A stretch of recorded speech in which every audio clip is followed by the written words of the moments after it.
मशहूर शहर हैदराबाद के केमिकल गोदाम में उस वक्त चीख पुकार मच गई जब भीषण आग ने इस फैक्ट्री को अपनी चपेट में ले लिया। फैक्ट्री में लगी भीषण आग में अब तक 9 लोगों की मौत होने की खबर सामने आई है, जबकि बताया गया है कि कई लोग गंभीर रूप से घायल हो गए।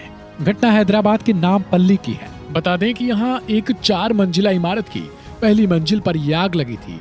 वहीं आग की सूचना मिलने के बाद मौके पर पहुंची फायर ब्रिगेड की टीम ने इमारत में फंसे लोगों को सुरक्षित बाहर निकाला। वहीं निकाले गए लोगों में महिलाएं और बच्चे भी शामिल हैं। हालांकि 9 लोग अपना दम तोड़ चुके थे। पुलिस विभाग की माने तो फैक्ट्री में काम चल रहा था। पहले से ही बैरल तेल से भरे रखे गए थे। अचानक से ही एक चिंगारी गोदाम में रखे केमिकल बैरल तक पहुंच गई और आग लग गई। देखते ही देखते आग ने इमारत की अन्य मंजिलों को भी अपनी चपेट में ले लिया और 9 लोगों की मौत हो गई। बता दें कि जांच में यह भी निकलकर सामने आ रहा है कि इस इमारत में बने गोदाम के तेल के भी कई बैरल रखे गए थे। इस वजह से भी आग ने और भीषण रूप लिया था। हालांकि इसको लेकर विक्रम सिंह मान, जो अतिरिक्त पुलिस आयुक्त हैं, उन्होंने क्या कुछ कहा है, सुनवाते हैं आपको। आज सुबह करीबन 8:30 बजे हमारे को लोकल पुलिस को इन्फॉर्मेशन आया कि यहाँ पे इस बिल्डिंग में आग लगी है। अब आप जैसे देख सकते हो, ये बिल्डिंग पूरा जो है रेजिडेंशियल एरिया है। यहाँ ऊपर 3 स्टोरी 4 स्टोरी मकान है, सब में लोग रहते हैं यहाँ पे। और उसके ये बेसमेंट में, यहाँ पे ग्राउंड फ्लोर पे ये ड्रम्स में आग लगी बोल के इमीडिएटली पुलिस वाले यहाँ पे रीच हुए और इमीडिएटली हमने फायर डिपार्टमेंट को, जीएचएमसी, डिजास्टर मैनेजमेंट डिपार्टमेंट को, हॉस्पिटल डिपार्टमेंट को, सबको सूचित किया। इमीडिएटली सभी डिपार्टमेंट के अधिकारी यहाँ पे पहुंचे। फायर इंजन भी इमीडिएटली आए, जीएचएमसी से भी लोग इमीडिएटली आए और आग को काबू पे पा लिया गया। तो अभी तक जो इंक्वायरी हुई है, उस जानकारी हमको मिली है, उसके हिसाब से आप देख सकते हो ये एक बेसमेंट है जहाँ पे बड़े बड़े केमिकल के ड्रम रखे हुए हैं। तो ड्रम अंदर भी पड़े हैं, वो रोड पे भी निकले हुए हैं। इन ड्रम में कुछ ना कुछ ऐसा हाईली इनफ्लेमेबल ज्वलनशील पदार्थ है जो कि आग पकड़ लेता है। तो क्या हुआ है, सुबह जब आग लगी है तो आप देख रहे हो ये बिल्डिंग में 2 हिस्से हैं, ठीक है।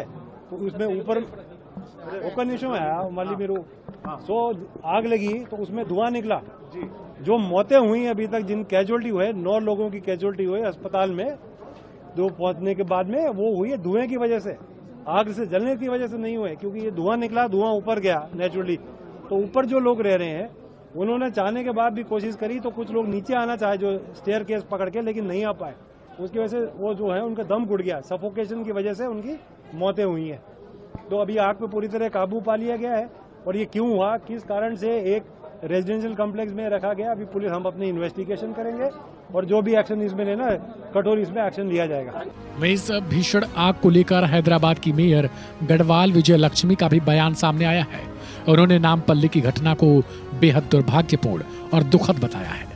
Today in Bazarghat, Nampally constituency, it's a very unfortunate incident which has happened, and it's a residential area where the person who owns this business, he's been running the business for last 25 years. He has a chemical business, and all the locals know about it.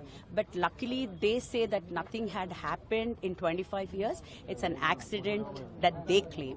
But you know, some of them, of course, you have another group saying that yes, we did inform to the police. And also, I told them they should have informed the GHMC officials, because we are the people who come and take care. We've already done. We are doing a special audit on all commercial buildings, and unfortunately, this was stored in a residential area where it is a very crowded area. So we. Okay, thank you so much, thank you. So what I have told, so far we have about 9 people who's died, and a few of them are in the hospital. And even before the ambulance came, the locals here have rescued almost 21 residents from that building. So I really would like to thank each one of them, each resident from here who has helped us in removing the bodies and sending them to the Usmania hospital. And earlier, our minister, Mr. KTR Garu, has also visited, and Talasani Garu also has visited the place, and they did, they did tell about the ex gratia of 5 lakhs that they're going to give each person who's died in this incident. And also, since they are admitted in Usmania government hospital, if they are not getting a sufficient kind of treatment there, the minister has also promised that he would accommodate them in private hospitals also, if needed. But everything, and some people say, they've lost a lot of their valuables and things like that, even though they were rescued. So that also, for the compensation, we're going to take care of that. Permissions that have been, when there are allegations that the chemical. Yes, we are investigating into the case, and our officials are already on. How strong is the building? Will it be demolished? No, but that we will take care after knowing. After investigation, we